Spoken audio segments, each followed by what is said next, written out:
nada foi combinado e não me surpreende essa atitude de dizer agora o Vladimir Carvalho, porque a partir de certo momento eu já ultrapassado a linha dos 80 anos, eu tenho 84, véspera de 85, então a antiguidade é posta, então eu não posso me escusar. E só por isso, não é por outro motivo não, é coisa de essa hierarquia meio que em obediência à natureza. Nasci primeiro. Então vamos lá, eu vou aproveitar logo o impulso, é coisa de uns 15 minutos, 20 minutos, e eu sou meio que, não tenho o dom da coordenação, ou melhor, da síntese, sei lá o quê, e não tenho, eu sou se diz ametódico, não tem método, não tem ametódico, o português é cheio dessas coruscante. E eu fiz o seguinte, para facilitar isso aqui, eu dei uma chupada, fiz uma adaptação livre, fiz, digamos assim, mentalmente um roteirinho, acordei hoje com as ideias e tal, mas, na verdade, é fruto... Eu fiquei encantado com quem não, com o texto, com quem também posso, foi as moças aqui presentes, tudo bem, deve ter sido uma delas, igualmente encantadoras. Mas quem escreveu esse textinho do enunciado foi muito feliz. Quer dizer, eu, pelo menos, acolhi como plagiador notório. Me achei nesse enunciado, porque todo painel tem um enunciado, trata-se disso. E ela fez uma complementação brilhante aqui, como vocês viram. E então eu fiz o meu plágio dessa coisa, tentando me escorar no que já estava praticamente pronto. Né? Territorialidade, comunidade, região. E vou falar de uma coisa que eu já observei, porque eu sei que vive 85 anos, né? E estou nesse negócio da mais de 60, negócio de cinema e observando a cultura brasileira de modo geral, é um pouco mais fácil para mim, com perdão dos sociólogos, dos historiadores, antropólogos, que naturalmente podem estar nesse auditório. E com respeito especialmente à raça primeira, desculpe o termo raça, a raça primeira, que foram os índios que estavam aqui quando os portugueses chegaram.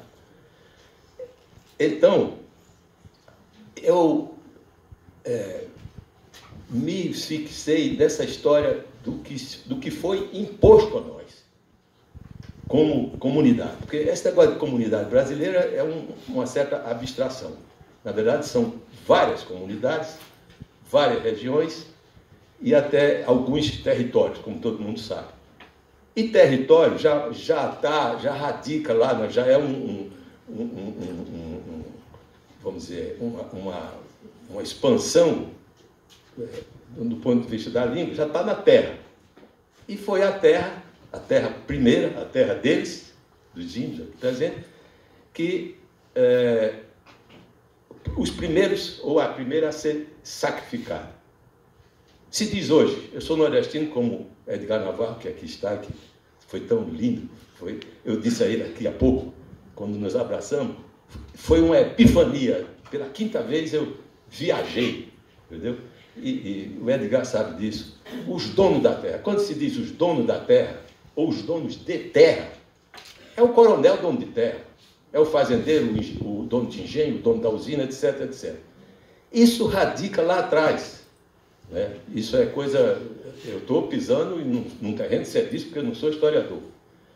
Mas, quando descobriram, entre aspas, o Brasil, descobriram o quê? Descobriram que você tinha uma nação indígena que ocupava o território. Mas os portugueses, pretensiosamente, vieram da costa e assambarcaram, posso dizer, trucidaram os índios, se livraram tanto quanto dos índios, tentaram escravizá-los, não conseguiram, por uma índole, essa coisa que a gente chama de índole, né? Somos meio índios, todos nós, né? Eu, pelo menos, sou cariri lá da Paraíba. O meu avô dizia que a avó dele tinha sido pegalaço. Então, eu me sinto exatamente no sangue, talvez, um índio também. Meu avô tinha os olhos meio amendoados, assim, parecia mais puxando mais para um oriental, assim, e era da cor de cobre. Né? Então, eu sempre penso nele quando penso em mim como raça. Então, eles impuseram, pela força, a ferro e fogo, esses arreganhos de hoje, quando a gente fala a ferro e fogo, pensamos em armas, imediatamente, armas de fogo. Esses arreganhos têm 500 anos, 500 ou mais anos de existência. Não é novidade. A gente vai lutar a vida inteira contra isso. Momentos favoráveis, momentos de democracia, momentos de uma democracia à brasileira, como se dizia antigamente. Não existe democracia à brasileira, nem a americana, nem a suíça, nem o quê. Existe democracia ou não é nada. Então, esses arreganhos, como diziam os jornais da minha época, de garoto, esses arreganhos da reação, atuais, de ontem, é só pegar o jornal aí e você tem um disparate, um novo disparate. Disparate, já vem a língua de novo. Disparate é de disparo, né? Um disparate. Disparate, o homem faz assim, faz assado. Isso é velho. Essa ideia da força contra os oprimidos, trucidamento de índios, que eles não conseguiram escravizar, foram à África buscar os negros, porque esses já tinham uma certa cultura, mas escravizavam eles próprios, os seus conterrâneos, digamos assim, os seus concidadãos, escravizavam e vendiam. Então, vieram para cá os índios. Esse amálgama resultou da imposição de uma ideia, de uma classe. A gente tem que pensar na classe que veio. Que tipos vieram? Cortesãos, aqui acolá um empresário, como se diz hoje em dia, homens de negócio. Portugal, àquela altura, já estava balançando nas suas relações comerciais com o Oriente, com a África e a Ásia, e precisava de alguma coisa para salvar o que chamamos hoje de balança comercial, digamos assim. E foi um presente dos céus. Diz que o camarada, o tal navegador, esse Cabral, ele aportou aí. E aconteceu. O Brasil ficou à disposição e eles assumiram uma classe ociosa, por um lado, talvez com bastante iniciativa, porque os portugueses tinham iniciativa, e que impuseram, dizia, a ferro e fogo, a sua presença e a sua cultura, de certa forma. Então, a ideia dominante passou a ser, principalmente a partir de 1532, quando criou-se as chamadas capitanias. Não é à toa, de novo a língua, gosto desse jogo, capitanias, né? Capitão, até o capitão de novo, capitão do mato, que é o camarada que ia, presava, pegava, trazia para amarrar e se viu de escravo, ou quem sabe fugir, etc. As capitanias deram as capas. Depois, numa renovação posterior, viraram os governadores gerais, né? Tomé de Souza, não sei quem, Duarte Coelho, sei lá quem. Mas o que nos interessa aqui é um desvio. Eu vou fazer um certo atalho, porque senão fica um lero-lero né, em cima da história, mas é um problema da ideia dominante. A ideia dominante é a ideia da classe dominante. Com interregnos, aqui e acolá, você se demora no momento de mais folga, de mais liberdade, etc. E especialmente quando começa a nossa chamada Itália contemporânea, que é a partir da Revolução Francesa. E aí vem toda aquela história de igualdade, liberdade e mais o quê? Me ajuda, hein? Fraternidade. Fraternidade, igualdade, liberdade. Então, aí às vezes vira um pouco. Nós estamos em Vila Rica, né? Não vamos esquecer. Vila Rica. Aliás, é uma delícia você estar imerso nesse cenário. Nós estamos imersos ali. Isso em mim bate assim, tal como bateu o filme do Edgar aqui presente. Vila Rica, é a terceira ou quarta vez que vem, estado de graça.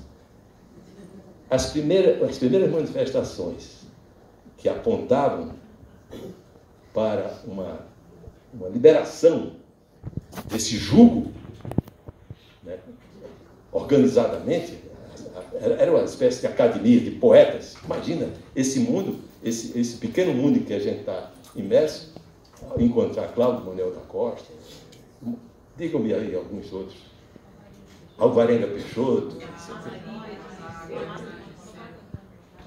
Tomás Antônio Gonzaga, etc. E tal. Então, a gente está imerso nesse clima, vamos aproveitá-lo e dizer aqui que ali foi um momento feliz de revolta no melhor sentido, de insurreição, para se liberar desse jogo. Mais adiante, Edgar, eu estou explorando um pouco você, porque você meio que hipnotiza, de certa forma. De certa forma, bem depois disso, e aí vale dizer, já se criando o caráter brasileiro, era palpável quando apareceu as primeiras academias. Eu digo academia, escola de nível superior, como foi a de Direito no Recife e a Faculdade de Medicina em Salvador. Ou o sujeito ia estudar, o pessoal da classe dominante, ou ia estudar no Recife o Direito, ou ia para a Bahia, se dirigia à Bahia, onde tinha uma escola de medicina, tem até hoje, séria. Né? E quem estava lá? Ele recorreu várias vezes, e são momentos fulgurantes do filme dele, ao discurso libertário. Né? Eu sinto em mim o borbulhar do gênio. Estou falando não de mim, claro, mas de Castro Alves. Essa voz, né, ao lado da de Nabuco, de Joaquim Nabuco, não podia ser mais eloquente, não podia ser mais convincente, não podia ser, sabe? E ali estava misturado o político, o orador de rua, o grande tribuno, em forma de poesia. Quer coisa melhor? Eu sinto em mim o borbulhar do gênio. Né? Eu sou pequeno, mas só miro os Andes. Né? A praça é do povo, como o céu é do condor. Enfim, são momentos em que abalamos a chamada de ideia dominante, ideia da classe dominante, porque era uma troca, um abalo que poderia resultar no rompimento e na ascensão de um caráter, ou melhor, os homens públicos brasileiros vieram dessas repetidas ondas de insurreição. Não quero falar da guerra contra os holandeses, Sapinada, como é que chama a outra lá da... Balaiada, todas elas. Depois disso, a gente construiu... Balaiada, né? Balaiada. Não é de balai. Balai seria uma palavra mesmo. Balai, você vê a língua traiçoeira, balai, e balaiada. Mas, enfim, eu vou fazer aqui um ataque, porque já se foram... Quanto? Sei lá. Eu já vou quase 3 minutos vai ser difícil. Olha só. Tem uma nesga dessa história de classe dominante, que é a discussão da identidade. Identidade é alguma palavra que está no enunciado, e se não estava, eu imaginei. A identidade, o nosso queridíssimo, extraordinário Mário de Andrade não gostava, quando se referia a esse caráter, a esse amálgama, essa coisa que resulta numa característica nossa, brasileira e tal. Quem conhece o Macunaíma no cinema, na literatura, sabe mais ou menos do que estou falando. O herói sem caráter, o herói com caráter, etc. Ele não gostava, porque identidade a ele parecia uma coisa pronta, acabada, Identidade. Você puxa a carteira e diz, eu sou fulano de tal. Né? Tem um retrato, tem aquela coisa, filho, não sei quem. É o sujeito acabado, escarrado e cuspido. Né? É o camarada. Identidade. É algo de estático na cabeça do Mário. Ele dizia, há algo em movimento. Há algo em movimento. Não é estático. E ele trocava por entidade. Uma entidade é um ser imerso num devir, né, que os filósofos chamam de devir. Aliás, eu vou lembrar aqui, só para me carimbar um pouco, quer dizer, esse cara está falando essas coisas. Quem é esse sujeito? Há quase 60 anos, há mais de meio século, eu sou formado na Bahia, sou bacharel em filosofia. Mas não sou filósofo, eu sou bacharel em filosofia. Eu também fui aluno e tenho um diploma de bacharel em filosofia lá em Nazaré, Salvador, coleguinha, como estou aqui ao lado dele, de Caetano Veloso, de Nelson Carlos Coutinho, de Carlos Nelson Coutinho, etc. E tal. Pois bem, só é nota de pé de pai, eu já nem sei o que é que eu dizia. Identidade. Então, entidade é o ser. Pode ser um indivíduo, pode ser uma nação, um país como o nosso. Está em movimento. O devir. Um devir. O devir, que você fala. Um devir. Cultura baiana. Pois bem, eu queria fazer um pequeno desvio, porque se diz assim, repare só como as coisas, né? Você diz minha calça azul, aquela calça já está branca, você lavou para cacete, tudo está em movimento. Você diz minha calça azul, mas ela não é mais azul, ela é branca. Não é? Se diz, eu vou eliminando coisas, porque senão eu vou ficar aqui falando essa horrorosa a vida inteira. Repare só, se diz assim, o maior colorista brasileiro é o Volpi, né? Vocês não sabem quem é o Volpi, Portinari, sei lá quem. O outro aí, Ismael Nery, sei lá, os homens da pintura. Colorista. O nosso primeiro colorista, está aí, a ilustração viva de uma arte plumária que dita as cores. Os primeiros coloristas brasileiros já estavam aqui quando os portugueses chegaram. Não tem, no que pese a genialidade dos aqui citados, Volpi, Portinari, Cícero Dias, quem quer que seja. Mas o índio já era um grande colorista, imerso na floresta, flores, frutos, tudo, árvores para colher, aquele sumo, aquela coisa para se pintar, genialmente. Tem um manto que foi pintado, que foi parar, parece que nunca devolvido, a classe dominante, franceses, ingleses, sei lá quem, levaram o índio para a Europa com um manto tupinambá, nunca devolveram. Como o Império Britânico, o chamado Império Britânico, o Reino Unido, não sei o quê, que levou as pedras lá do Egito, está lá no British Museum, não sei o que lá, eu fui lá olhar também, com um babaca.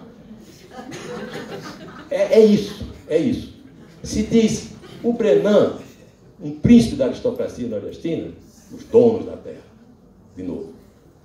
O Brenan disse que descobriu a cerâmica, que passou a fazer a cerâmica, depois de um estágio na França, onde ele frequentou o ateliê de Picasso.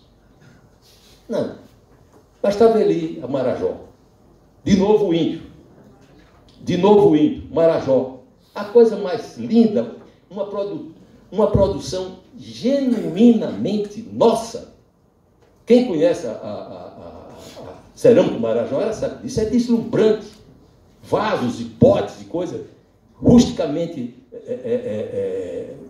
moldado, né, mas rigorosamente com uma geometria já pronta. E que colorido, e que imagens. Cerâmica Marajoara. Eu vou pular de novo. O Ariano Suassuna nega, por exemplo. O Ariano diz assim, Quem que disse, quem que inventou que o teatro brasileiro nasceu com o jesuíta? Nega. O índio já tinha o seu cerimonial, o seu rito encenado periodicamente no seio da sua... Já tinha uma arquitetura. Não, que é arquitetura brasileira, não sei o quê, foi Oscar, foi isso, foi outro. O índio também tinha a sua arquitetura já pronta. Essa é a nossa civilização. Esse é que é o nosso amálgama. O negro, eu quero dizer, talvez até forçando um pouco a postura aqui, o negro nos emprestou e trouxe. Nós o submetemos, nós o maltratamos, escravizamos, né? Pitamos canecos, a classe dominante, o negro. O negro nos emprestou essa coisa extraordinária, renovou por dentro, renovou, estabeleceu a nossa música, o ritmo. Não preciso dizer, não preciso estar aqui me fazendo exaltação. Que ritmo, aquilo que foi emprestado está aqui, entre nós, fundiu tudo. Essa história da música brasileira é hoje um patrimônio universal, porque é diferente, porque fundiu 3 raças, uma triste, outra alegre, outra rítmica, outra sei lá o quê. Uma música extraordinária. Então, mas há que se achar... Bom, olha, nós temos... Eu vou concluir. Olho agora para o companheiro de militância cinematográfica, já que no fundo de tudo isso nos espera mais adiante a discussão sobre o cinema. O Brasil também, como já disse aqui, às vezes avança por pulos, por saltos, dizem os marxistas, saltos dialéticos, né? Saltos de qualidade. Eu vou falar, me permita mais 3 minutinhos de nada. Eu vou falar, há 60 anos atrás, uma dessas ilhas, um desses veios territoriais na Paraíba, fundou, vou até levantar esse microfone para gritar mais alto, fundou um ciclo com um único filme. O filme chama-se Aruanda. Todo mundo aqui conhece. Tem a fama justificada de ter, vamos dizer assim, reestruturado e, quem sabe, lançou adiante um conceito do documentário brasileiro resolvido. É divisor de águas. Todo mundo sabe disso. Por conta desse filme, se estabeleceu numa terra sáfara, acho que palavrão desgraçado, uma terra terra castigada por duas pragas terríveis. O clima hostil e o latifúndio. O latifúndio é um fruto amargo que dá no Nordeste, em amplo espectro, polígono das secas, não deixa margem a dúvida, né? Que é o coronelato, o latifúndio. 2 pestes, 2 pragas que submetem o Nordeste até hoje a uma região subdesenvolvida e degradada, não sei o quê, que custa não sei o quê à nação, tudo por diferença e tudo por opressão de uma classe dominante, porque se a gente tivesse numa democracia, o Nordeste seria outro, pelo seu potencial. E eu vou falar de potencial. Pois bem, Aruanda já faz 60 anos, perdura no tempo, quem quiser pode assistir. Está aqui o luxo. 60 anos depois, tem uma ponte. Todos nós ficamos resilientes, para usar uma palavra ontem usada pelo próprio Edgar. A resiliência, que chama, né? Desse filme, o espectro que ele impôs, não só ao cinema brasileiro, como um degrau acima, uma renovação, a nós, da Paraíba e do Nordeste de modo geral, foi uma lição de vida e uma lição para o ofício. Para nós, todos que fazemos cinema na Paraíba, pagamos o preço positivo de seguir os passos de Aruanda. Recentemente, na Paraíba, por conta dessa figura que chama Lúcio Vilar, ele é a própria modéstia. Se ele quiser, você pode se levantar para as pessoas restantes conhecerem você. Criou já coisa de 14 anos, vai para a 14ª edição. Festival Aruanda, de cinema, documentário, enfim, tudo, de cinema. E este ano, na última edição do Aruanda, foram apresentados não um filme extraordinário, não um filme interessante, mas de uma ninhada só, se posso dizer assim, como a gata parida, 6 longa-metragens e um que ficou porque não tinha condições de ser exibido por causa de direitos autorais, que é outra praga que assola o país. 6 filmes que fizeram a festa.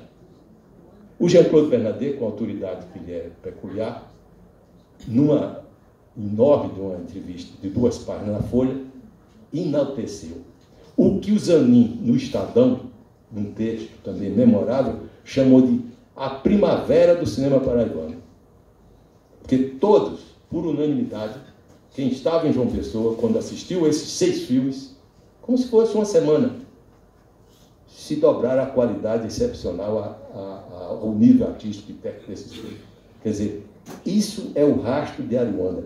Isso é fruto também, vou me adiantar pulando, há uma coisa criada. De novo, além desse exemplo, o exemplo dos pontos de cultura. Os pontos de cultura foram criados nos governos de Lula e Dilma Rousseff e destruídos na sequência por essa praga infeliz que está aí desde Temer até hoje. Não existe mais. Ontem eu senti uma saudade enorme vendo o discurso, ouvindo o discurso de Juca Ferreira, Joaquim, o nosso Joaquim Ferreira, né, que foi ministro e foi quem implantou, com Orlando Senna, o baiano, com Gustavo Dal,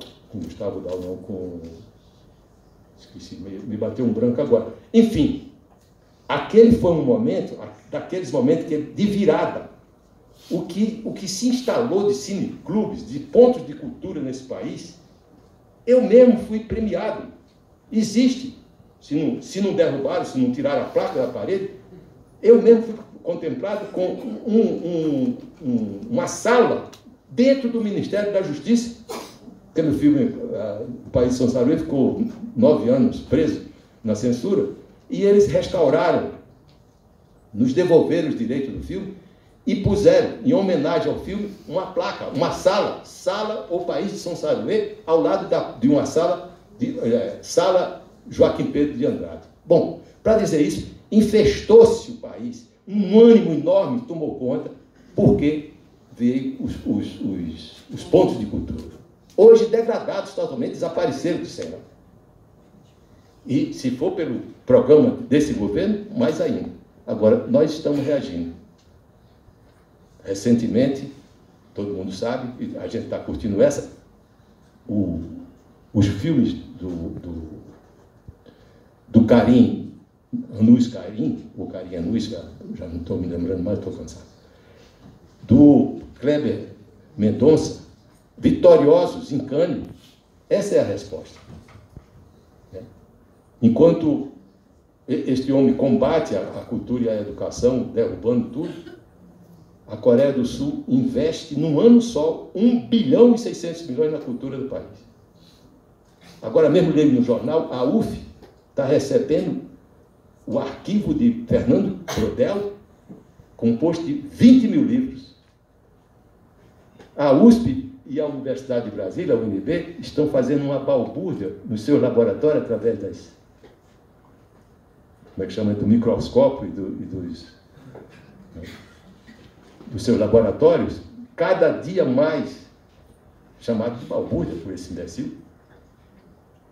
Bom, o jeito agora é resistir. É a praça, a rua, a esplanada, que é o lugar mais... Me lembro de um encontro de um mineiro, o Clara Rezende, com o João Cabral de Melo Neto, o poeta pernambucano. O João achava que o país, o Brasil, custa nascer, tem preguiça, não quer nascer, figuradamente.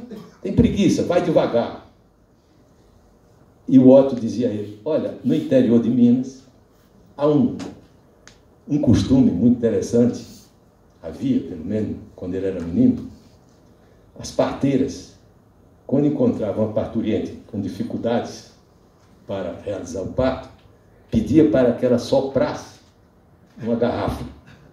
Ao soprar na garrafa, se distendia e havia o nascituro. Vamos todos soprar na garrafa.